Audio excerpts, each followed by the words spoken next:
Capítulo 6. Deixando sair os sentimentos. Uma tragédia pode redundar em nosso maior bem, se a encararmos de uma forma que nos fará evoluir, liberando a raiva de maneira positiva. Todos nós temos acessos de raiva. A raiva é uma emoção clara e honesta. Todavia, se não expressada, ela será processada de fora para dentro e irá se acumulando no organismo, dando origem a doenças e disfunções. É comum sentirmos repetidamente raiva das mesmas coisas. Se isso acontece e pensamos que não temos o direito de expressá-la, passamos a engoli-la, o que causa ressentimento, amargura e depressão. Portanto, é bom lidar com a raiva assim que ela surge. Existem várias maneiras de se lidar com a raiva de uma forma positiva.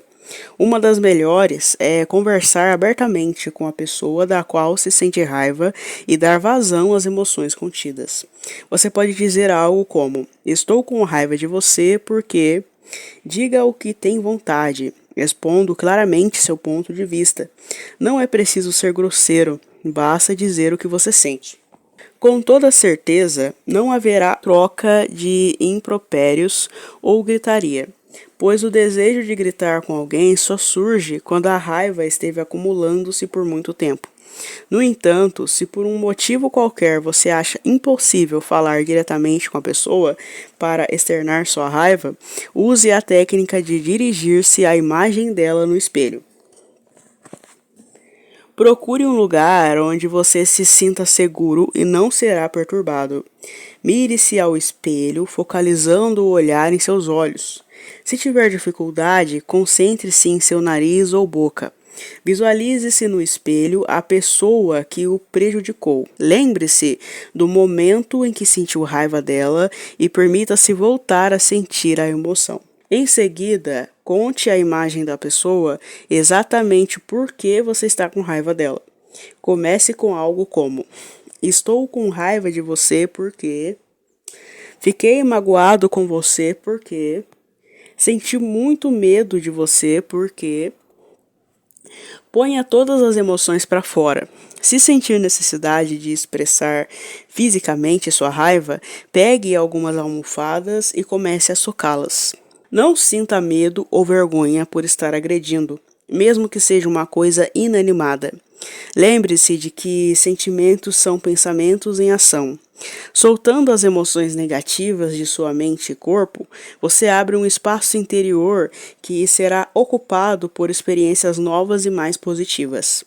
Quando terminar de externar sua raiva contra a pessoa que visualizou no espelho, é hora de perdoá-la.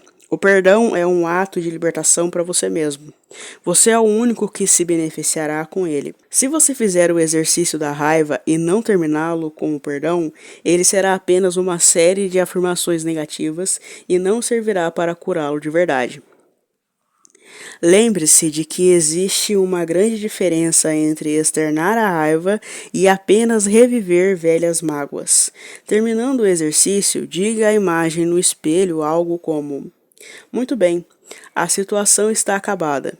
Isso agora faz parte do passado. Não aprovo seus atos, mas compreendo que você estava fazendo o melhor que podia com o conhecimento e compreensão que possuía naquele momento. Para mim, agora, tudo acabou. Eu o liberto e o deixo ir embora de minha vida. Você está livre e eu sou livre." Repita o exercício várias vezes até sentir que pôs toda a raiva para fora. Você pode trabalhar em um caso de cada vez ou em todos ao mesmo tempo. Faça o que lhe parecer mais apropriado. Existem muitos outros métodos para liberar a raiva, como gritar contra um travesseiro, chutar almofadas, socar o colchão ou um saco de areia. Você pode também escrever uma carta cheia de ódio e depois queimá-la. Gritar dentro de um automóvel com as janelas fechadas também é muito bom. Pratique um esporte onde possa bater em uma bola com força, como tênis, golfe, futebol ou squash. Faça ginástica, nade ou dê várias voltas em torno do quarteirão correndo em ritmo acelerado. Um excelente método é escrever ou desenhar os sentimentos negativos usando a mão mais fraca. O processo criativo é ótimo para liberar emoções. Um de meus alunos contou-me que usava uma pequena ampulheta para marcar o tempo que ficava gritando contra o travesseiro, com a intenção de extravasar a raiva que sentia contra o pai. Ele se dava 10 minutos diários para isso. Apesar de se sentir exausto depois de 5 minutos, continuava até terminar toda a areia do vidro. Antes eu costumava bater na cama e fazer muito barulho, mas atualmente não posso mais agir assim porque meus cachorrinhos se assustam, pensando que estou brava com eles. Hoje em dia, prefiro gritar dentro de meu carro ou cavar um buraco no jardim. Como você viu, é possível ser muito criativo na liberação física das emoções. Todavia, lembre-se sempre de procurar um meio seguro, que não será perigoso nem para você nem para os outros. Se estiver em dúvida sobre o método que deve usar, interiorize-se para entrar em contato com seu poder interior, sabendo que encontrará a resposta adequada para dissolver a raiva. Se sua raiva não for muito grande ou muito antiga, você pode empregar uma técnica mais tranquila, como meditar e visualizar a raiva saindo do seu corpo como se fosse uma névoa. Envie amor à pessoa que o prejudicou e veja o amor dissolvendo toda a desarmonia entre vocês. É possível que durante esse exercício você venha a perceber que não anda se comunicando bem com os outros. Reconhecendo esse fato, você poderá corrigi-lo. É impressionante o número de pessoas que vêm me contar o quanto passaram a ser felizes depois que conseguiram se libertar da raiva. Todas falam que foi como se um enorme fardo caísse de seus ombros. Uma de minhas alunas me contou que lhe custou muito se livrar de sua raiva. Em um plano intelectual, ela entendia perfeitamente seus sentimentos, mas sentia-se incapaz de expressá-los. No entanto, foi persistente e certo dia, enquanto chutava almofadas, permitiu-se externar sua mágoa e conseguiu xingar a mãe e a filha alcoólatra de todos os palavrões que conseguiu lembrar. Terminada a explosão, sentiu um peso imenso saindo do seu corpo. Alguns dias depois, quando a filha foi visitá-la, minha aluna conseguiu abraçá-la com grande carinho. Isso é perfeitamente explicável. Essa mulher, ao deixar sair toda a raiva que tinha represado dentro de si, abriu em seu interior um espaço para o amor. É possível que você seja uma dessas pessoas que sentem raiva praticamente o tempo todo. Tudo as irrita, todos a aborrecem. Costumo chamar esse sentimento de raiva habitual. A raiva habitual denota infantilidade. É típica da pessoa mimada que quer estar sempre por cima. Se você é desse tipo, será útil perguntar-se: por que estou escolhendo sentir raiva o tempo todo? O que estou fazendo para criar situações que me causam raiva? Será que este é o único modo de eu reagir à vida? Isso é mesmo o que eu quero? Quem continuo punindo? Quem continuo amando? Por que gosto de ficar neste estado? Em que estou acreditando que causa todas essas frustrações? O que estou externando que causa nos outros a necessidade de me irritar? Em suma, por que você acredita que para conseguir o que deseja, precisa ficar com raiva? Veja bem, não estou dizendo que não existem injustiças, que não há ocasiões em que você tem todo o direito de sentir raiva. O que condeno é a raiva habitual que, apesar de isoladamente não ser muito grande, vai se acumulando pouco a pouco em seu organismo, causando prejuízos a seu bem-estar. Um bom exercício contra a raiva habitual é sentar-se diante do espelho diariamente por uns 10 minutos e perguntar-se: quem é você? O que quer na vida? O que o faz feliz? O que posso fazer para torná-lo feliz? As respostas que emergerão o ajudarão a se conhecer melhor e a criar em seu interior um novo espaço pronto a receber padrões amorosos, otimistas e alegres. Muitas pessoas se veem tomadas pela raiva quando dirigem. Elas com frequência expressam suas frustrações contra os maus motoristas que encontram pela frente por meio de xingamentos e gestos violentos. Há muito tempo aprendi a não me irritar com a incapacidade dos outros de respeitarem as mais comezinhas regras de trânsito. Quando entro em meu carro, a primeira coisa que faço é colocar muito amor dentro dele. Em seguida, afirmo com grande convicção que estarei cercada de motoristas competentes, alegres e felizes. Devido a essas afirmações e minhas crenças, raramente me vejo perto de maus motoristas. Eles ficam em algum outro lugar, perturbando aqueles que xingam e sacodem os punhos para eles. Tudo o que você possui são extensões de seu ser, e o mesmo vale para seu automóvel. Portanto, ponha muito amor nele e você será recompensado em seus deslocamentos. Acredito também que as peças de seu carro são similares às partes do seu corpo. Vou dar 2 exemplos. Uma de minhas funcionárias vivia reclamando que não tinha visão, que não conseguia determinar o que queria na vida e para onde ela estava indo. Uma manhã, ao dirigir-se para seu automóvel, encontrou-o com o para-brisa arrebentado. Um conhecido meu estava sempre se queixando de que se sentia empacado na vida. Em uma das vezes em que reclamava que não ia nem para frente nem para trás, um pneu do seu carro estourou e ele ficou parado. Veja, o para-brisa quebrado é uma perfeita metáfora para a falta de visão, e o pneu furado faz alguém ficar realmente empacado. Sei que essas analogias podem parecer um tanto tolas à primeira vista, mas se você prestar atenção, tenho certeza de que ficará surpreso. Na próxima vez em que ocorrer um defeito em seu automóvel, procure notar que parte do seu corpo pode ser comparada com a peça quebrada e tente extrair um ensinamento dessa situação. Creio que você aprenderá bastante. Anos atrás, as pessoas não entendiam a conexão mente-corpo. Acho que é hora de expandirmos ainda mais o pensamento para compreendermos a conexão máquina-mente. Talvez um dia desses eu acabe escrevendo um livrinho intitulado Você pode curar seu automóvel. Você pode estar pensando que é uma ideia boba, mas lembre-se sempre de que cada situação de sua vida é uma experiência de aprendizado e pode ser enfrentada de modo a que venha resultar em algo bom para você. Não existe nada de novo ou único sobre a raiva. Essa é uma experiência da qual ninguém escapa. O importante é reconhecer esse sentimento pelo que ele é e não desperdiçar energia com ele. Em vez de canalizá-lo para direções mais saudáveis, é comum alguém sentir raiva de si mesmo por estar doente. Ora, em vez de encher o corpo de raiva, deve-se enchê-lo de amor e perdoar-se. Uma raiva perfeitamente compreensível é aquela sentida pelas pessoas que têm a responsabilidade de cuidar de doentes.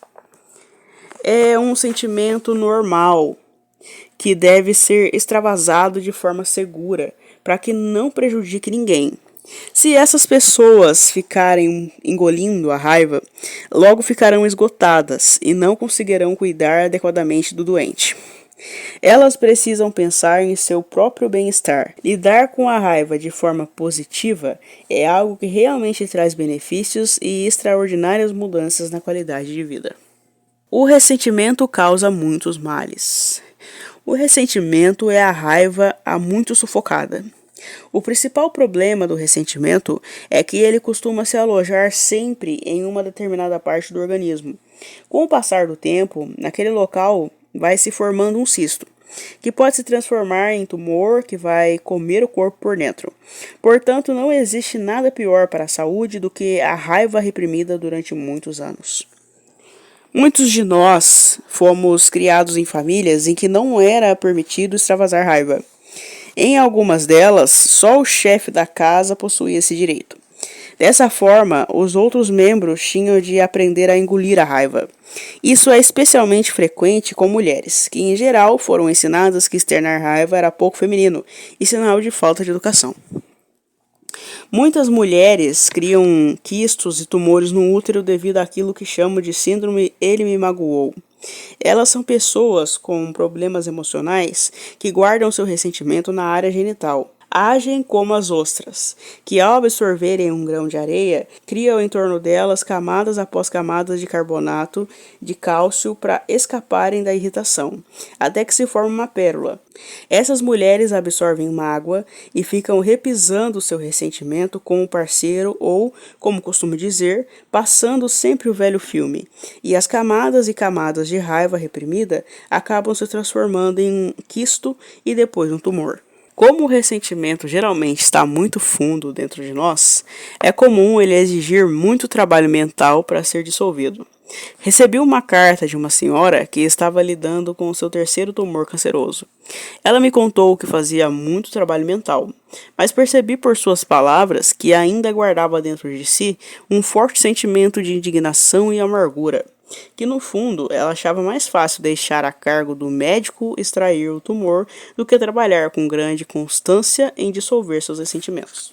Os médicos podem ser muito bons em extrair quistos ou tumores, mas só o próprio paciente pode impedi-los de voltar.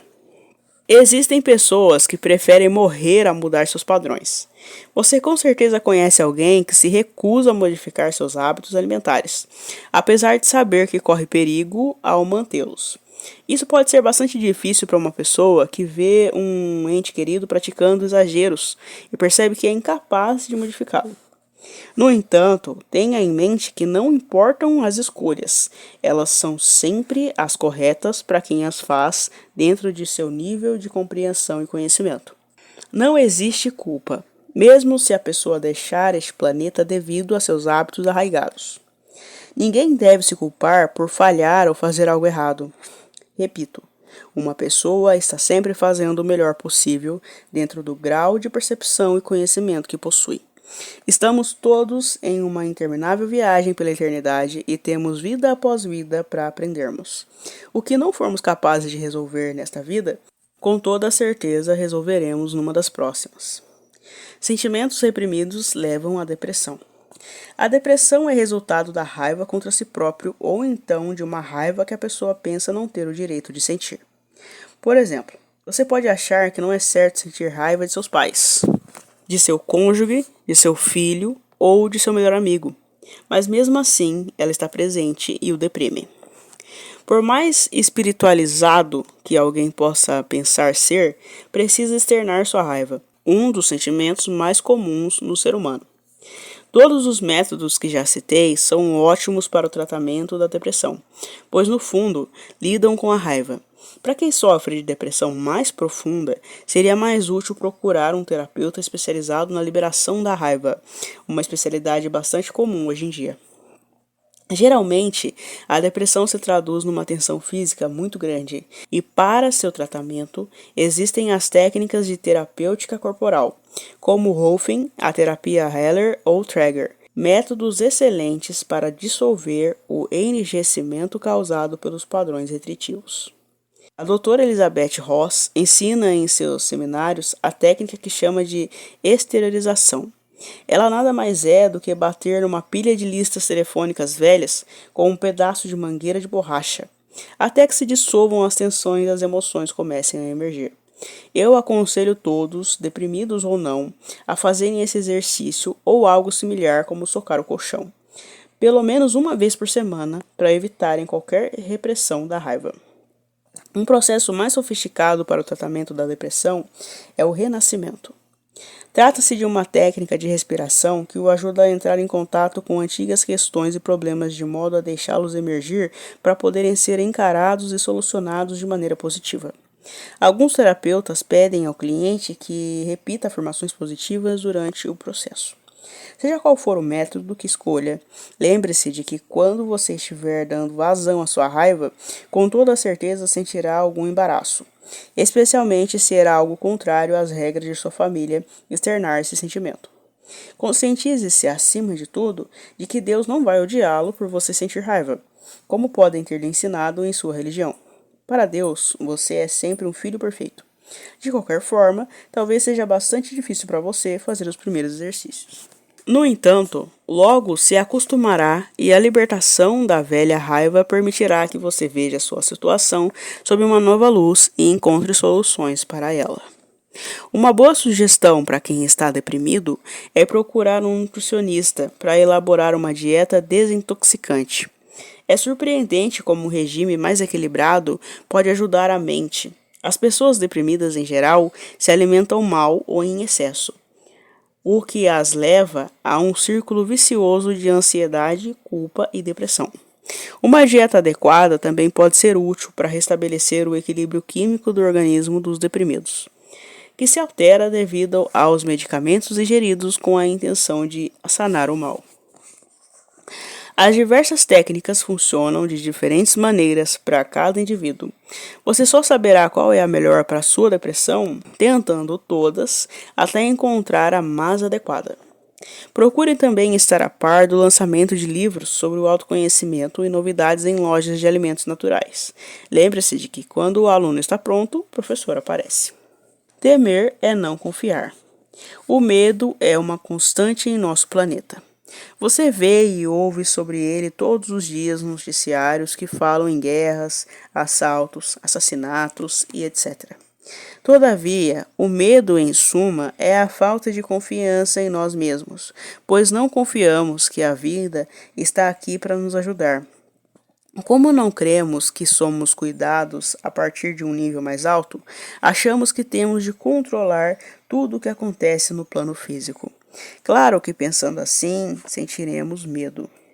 Para superar seus temores, você precisa confiar em seu poder interior, que está diretamente ligado à inteligência universal. Aprenda a confiar no invisível em vez de se apoiar apenas no mundo físico material. Como já disse anteriormente, acredito que tudo o que necessito saber me é revelado e que o tempo todo uma força maior cuida de mim, mesmo que fisicamente eu não esteja controlando tudo que existe à minha volta. Lembre-se de que quando um pensamento de temor aparece, ele está tentando protegê-lo. O medo faz aumentar o nível de adrenalina no sangue, preparando o organismo para fugir do perigo. Por isso, aconselho-o a dizer sempre a seu medo, mesmo quando ele é infundado: sei que você quer me proteger, sou grato por isso, obrigado. Observe seus temores, mas não se deixe afundar neles. Procure projetá-los em uma tela mental para vê-los como se fossem imagens de cinema. O que você vê no cinema não está realmente ali. As imagens são apenas uma sucessão acelerada de quadros impressos em uma fita de celuloide. Se você não insistir em se agarrar a seus medos, eles surgirão e desaparecerão tão rapidamente como essas imagens. O medo é o oposto do amor. Quando estamos dispostos a nos amar como somos e a confiar plenamente em nós mesmos, atraímos boas qualidades. Ao sentir medo, procure fazer afirmações positivas para impedir a recriação de situações assustadoras em sua mente. Lembre-se de que nada vem de fora. Você é o centro de tudo o que acontece em sua vida. Cada experiência é o reflexo de um padrão mental que você possui em seu interior. Para conseguir fortalecer o coração, o corpo e a mente, esforce-se por se ligar com o poder interior. Encontre uma boa conexão espiritual com ele e faça o possível para mantê-lo. Se você está se sentindo temeroso ou ameaçado sem um motivo justo, concentre-se em sua respiração. Você já deve ter notado que quando está assustado, tende a prendê-la. Respire fundo. Ao fazer isso, você começa a derrubar barreiras. A respiração completa endireita a espinha, abre o peito e espaço para seu coração se expandir, fazendo com que o amor flua com facilidade. Depois de respirar fundo algumas vezes, diga: sou uno com o poder que me criou. Estou em segurança. Tudo está bem no meu mundo. Livrando-se dos vícios. Uma das maneiras mais comuns de alguém mascarar seus medos é recorrer a vícios. Eles reprimem as emoções que não são sentidas com tanta clareza. Existem muitos outros vícios, além dos relacionados com substâncias tóxicas.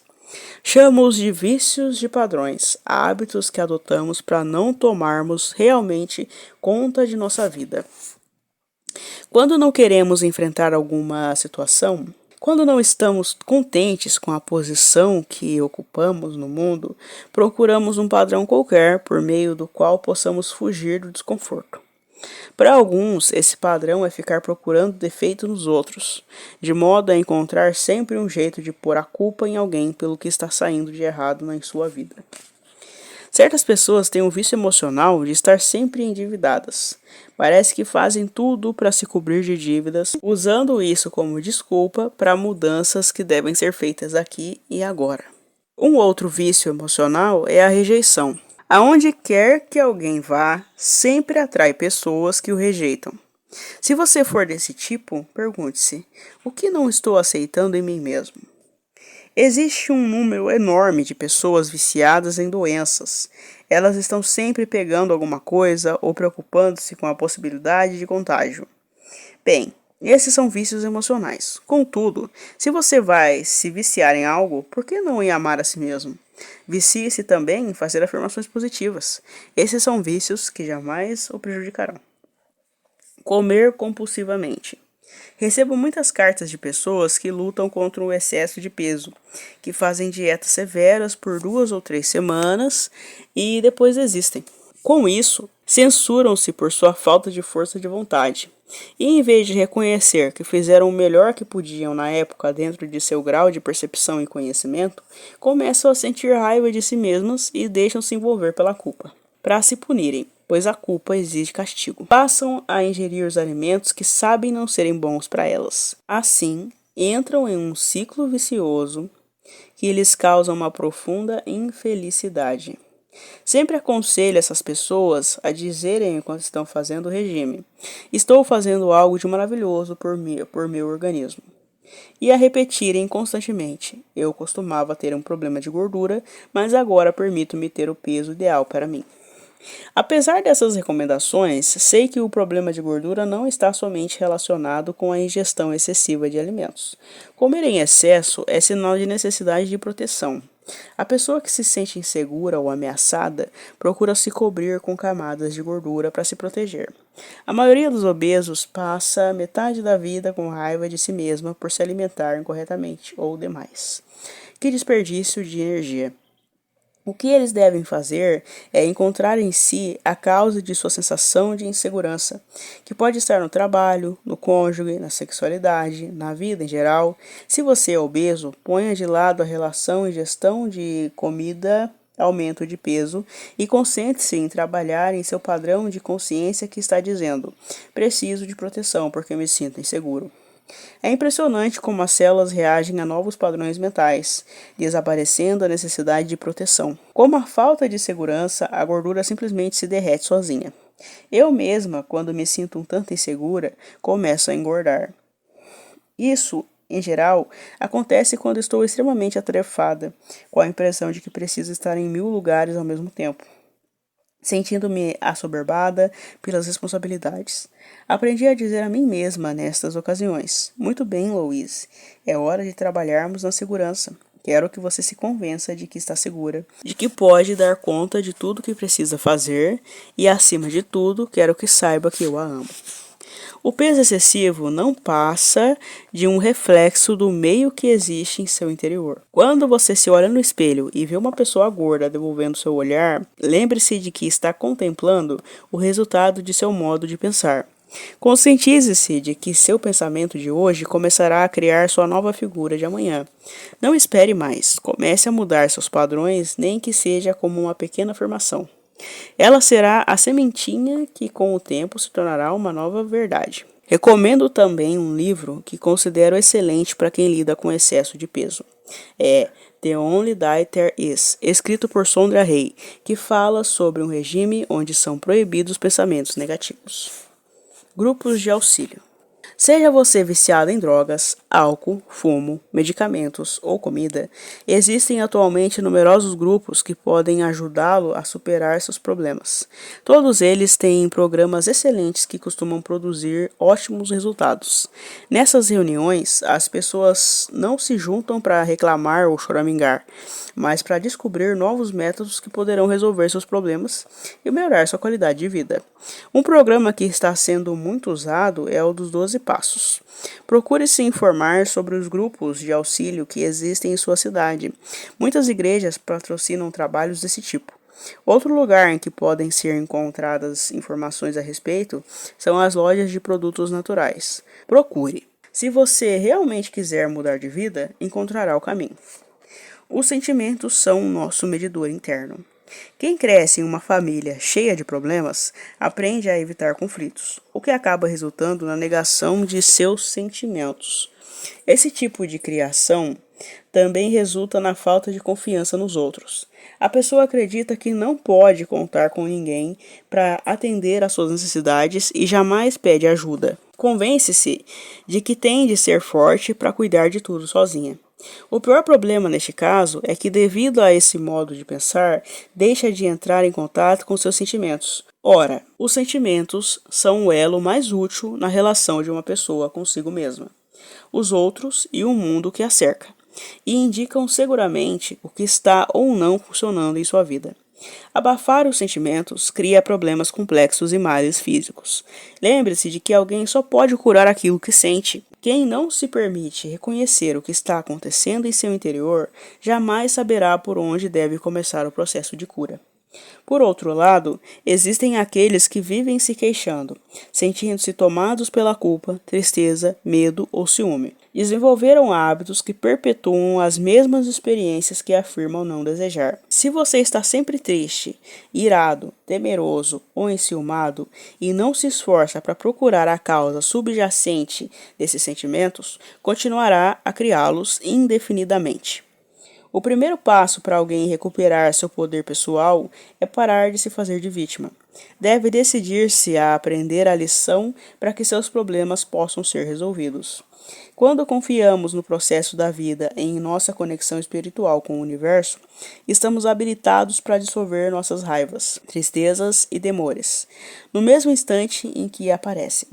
Devemos nos esforçar para confiar na vida, de modo a ter certeza de que tudo está acontecendo na divina ordem correta e na perfeita sequência tempo e espaço.